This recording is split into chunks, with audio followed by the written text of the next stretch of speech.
एक लंबे समय पहले नागपुर नामक एक सुंदर सा गांव था। उस गांव में विकास और प्रसन्ना नामक पति पत्नी रहते थे। विकास पालकी को अच्छे से सजा के उन्हें किराए पे देता था।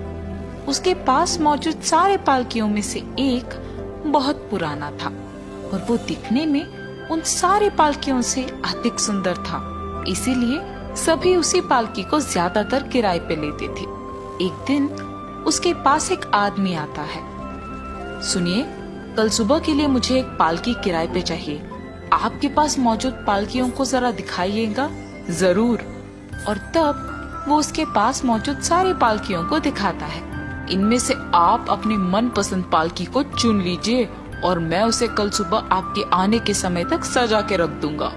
और उस आदमी को विकास के सारे पालकियों में वो पुराना वाला ही पसंद आने पर उसे ही सजाने के लिए कह के चला जाता है। उससे विकास उस पुराने पालकी को बहुत ही सुंदर तरीके से सजाता है। देर रात हो गई है, कल सुबह वो आदमी इस पालकी को लेने आएगा, इसे यही रखना बेहतर होगा। ये फैसला करके उस पालकी को वही छोड़कर देर होने पर वो उसके घर जाकर सो जाता है। उसी रात को एक भयानक भूत उसी गांव में घूम रही थी। उसे बीच रास्ते में एक सुंदर सजा हुआ पालकी दिखता है। उसे देख वो वही रुक जाती है। ये पालकी दिखने में कितना सुंदर है, मुझे एक बार इस पे चढ़ के सारा गांव घूमना है। ये सोचकर वो उस पालकी के पास जाकर उसमें बैठती है। तुरंत ही वो पालकी हवा में उड़ने लगती है और ऐसे वो भूत उस पालकी में सारा गांव घूमती है।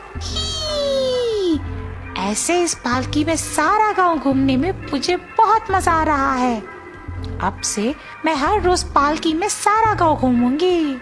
ये फैसला करके वो सुबह होने के कारण पालकी को विकास के घर के पास छोड़ के वहाँ से चले जाती है। सुबह जब विकास पालकी को देखने जाता है तो उसे वहाँ ना होते देख हैरान हो जाता है। अरे, कल रात को मैंने पालकी को यहीं पे सजा के रखा, अब वो कहाँ गया? ये सोच के वो चारों ओर ढूंढता है और पालकी को कहीं और रखे हुए देख वो चौंक जाता है। मैंने तो कल रात उसे वहाँ रखा था, यहाँ कैसे आ गया?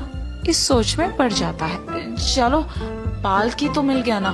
ये सोचकर वो वापस उसके घर के अंदर चला जाता है।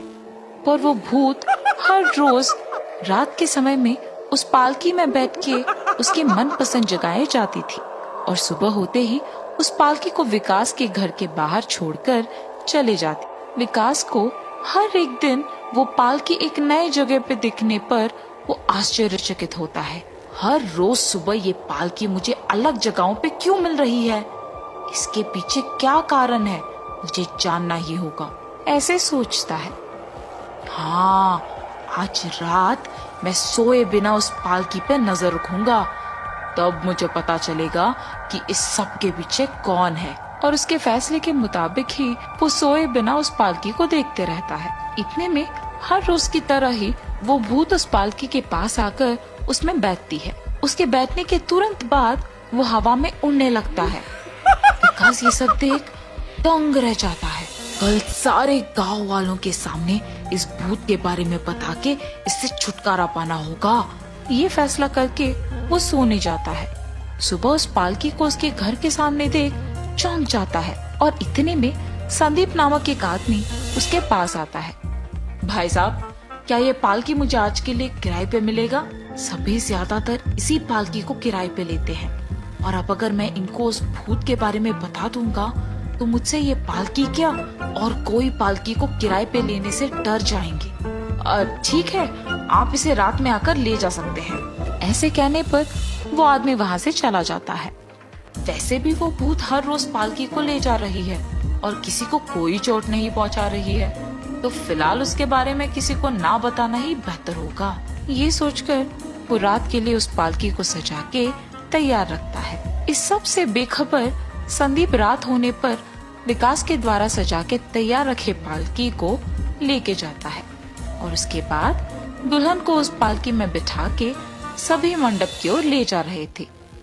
जब वो भूत हर रोज की तरह ही उस रात भी पालकी की ओर जा रही थी तो रास्ते में उसे वो पालकी दिखने पर वहीं रुक जाती है। अरे, मेरा मनपसंद पालकी यहाँ क्या कर रहा है?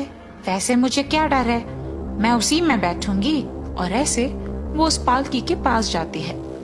पालकी की ओर एक भयानक भूत को आते हुए देख सभी हैरान हो जाते हैं और जोर से चिल्लाते हैं, भूत, बाप रे भूत!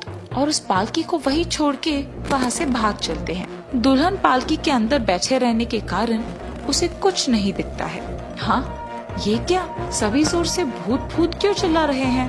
और जब वो पालकी से बाहर झांकती है तो एक भूत को उसकी आंखों के सामने देख वो बेहोश होकर वही गिर जाती है। सभी के वहाँ से चले जाने पर वो भूत उस पालकी में बैठती है और उड़ने लगती है।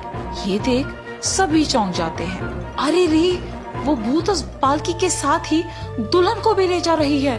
अरे हाँ, दुल्हन तो पालकी में ही रह गई, अब शादी कैसे होगी? ऐसे सोचकर सभी उस पालकी का पीछा करते हैं। ऐसे सारी रात वो लोग उस पालकी का पीछा करते रहते हैं। जब सुबह होता है तो वो भूत उस पालकी को विकास के घर के पास छोड़कर चले जाती है। जब सुबह वो पालकी विकास के घर के बाहर रुकती है तो सभी उसके पास जाकर देखते हैं। उसमें दुल्हन को सही सलामत देख वो बहुत खुश होते हैं।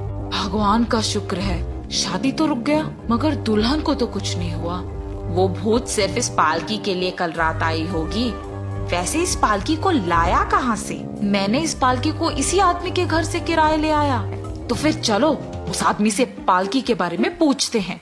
और सभी विकास के घर जाते हैं। विकास, विकास! अरे क्या हुआ? तुम सब इतनी सुबह मेरे घर क्यों आए हो?